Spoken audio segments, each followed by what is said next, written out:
Want to see how to really do a verse map? So let's take one part of a scripture so that we can look deeply into the scripture and see its meaning. Remembering, before you do the verse map, you want to read the entire paragraph. Whatever that scripture is a part of, that paragraph, that chapter, read the chapter so that you know the context of the scripture.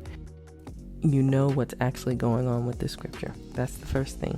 Second thing is, before you pull out the scripture that you're interested in verse mapping, you're going to read different translations of that particular verse.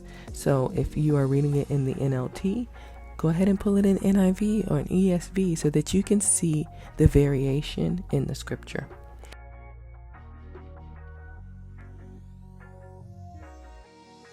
We are going to look at 6 different areas: God and pronouns, his pronouns, verbs, keywords, commands, repetition, and lists. Again, this is called a verse map. The idea of this is to be able to dig deeper into a particular passage, really being careful in analyzing what you're looking at. This is a part of observation. So in this, you're going to be observing what the word says. You might also combine this with a word study, which I'll show you a way to do that. Okay, so first, we're going to go ahead and look for all of the areas in which we see God and his pronouns.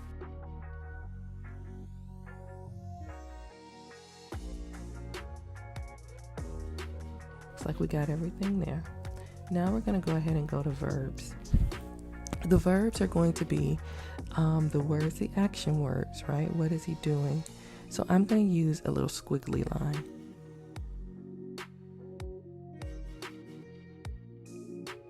Now we're going to look at keywords. When you look at keywords, you're looking at words that stick out to you, words that you probably need to kind of dig into a little bit more.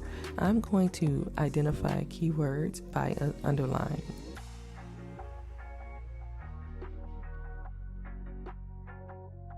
Now, in this particular scripture, you may not always see things in here, and this is an example of it. So the sun radiates God's own glory and expresses the very character of God, and he sustains everything by the mighty power of his command. Now, we have the word command, but it's not an actual command or direction that it's telling us, so we don't have to do that one. Now we're looking at repetition. Do we have repetition here? I don't see any repetition, any repeated words. And let's look at lists. Do we have any lists, like things that you can list out? And not really. Okay, so notice as you're doing this verse map, you're also rereading it and rereading it. What is that doing? That's keeping you on this passage longer. You're noticing more than what you would notice if you would just read through it one time just to get through the passage. Let's go back to these keywords. The keywords are going to be significant for us because that's oftentimes where you find meanings of things. So what I've done is I've gone out and I've used Bible Hub. You can use Bible Gateway, Logos. They will be listed in the description.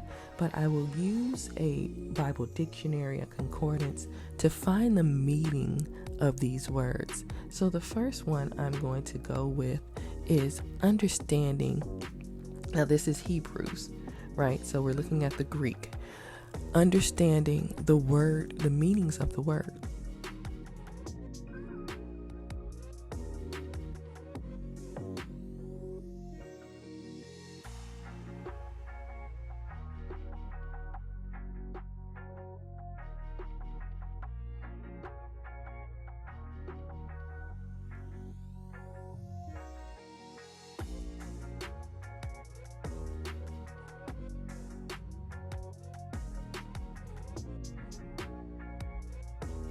All right. So we did character, power, command. We know sustain. We've identified all of these words. So this is an example of a verse map. I can't wait to see what you've done. Go ahead and pick a verse out. Try it for yourself. And I'll see you in the next video.